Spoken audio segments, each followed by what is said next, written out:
एक आदमी ने अपनी पत्नी की पीठ के पीछे से सफेद ड्रेस की जिप खोली और ड्रेस सीधा जमीन पर गिर गई। फिर उसने एक बेहद पतली झीनी सी लाल सेक्सी ड्रेस निकाली और अपनी पत्नी को खुद पहनाई। लेकिन छोटी में उतनी खुश नहीं लग रही थी। दूसरों की नजरों में वो एक खुशनसीब और अमीर महिला थी, बड़ी कोठी में रहने वाली, लग्जरी गाड़ी चलाने वाली, जो चाहे मिल जाए। लेकिन असली दर्द सिर्फ वही जानती थी। पति ने बस एक नजर डाली और छोटी में को बाथरूम में खींच ले गया। औरत तुरंत घबरा गई, जल्दी से तौलिए को सही तरीके से सजा दिया, जो कि पहले गलत तरीके से रखा था। पति तब जाकर संतुष्ट हुआ और बाहर चला गया। जब छोटी में खाना बना रही थी तो उसे कुछ याद आया। उसने तुरंत अलमारी खोली और सभी डिब्बों के लेबल बाहर की ओर घुमा दिए। हर चीज को अच्छे से जांचने के बाद ही अलमारी बंद की। उसे लगा था कि अब शायद वो पति के गुस्से से बच जाएगी।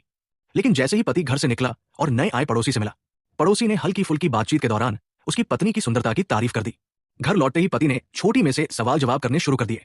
कहा कि क्या उसने तब पड़ोसी से मुलाकात की जब वो खुद बिजनेस ट्रिप पर था। भले ही छोटी मैंने कहा कि वो पड़ोसी को जानती तक नहीं, लेकिन गुस्से से भरे पति ने उसकी एक न सुनी। उसने छोटी में को जमीन पर गिरा दिया और इतना ही नहीं, उसकी टांग पर जोर से एक लात मारी। इसके बाद जैसे कुछ हुआ ही न हो, वो उसे लेकर पड़ोसी की बोट पर घूमने चला गया। तभी अचानक बारिश शुरू हो गई और पति समुद्र में गिर गया। पड़ोसी ने उसे बचा तो लिया, लेकिन छोटी में तब तक गायब हो चुकी थी।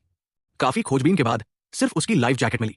पति को लगा कि उसकी पत्नी का निधन हो गया है, तो वो ड्रामाई अंदाज में उसका अंतिम संस्कार करवाता है। उसे क्या पता था, छोटी में अब अपनी नई जिंदगी की शुरुआत कर चुकी है।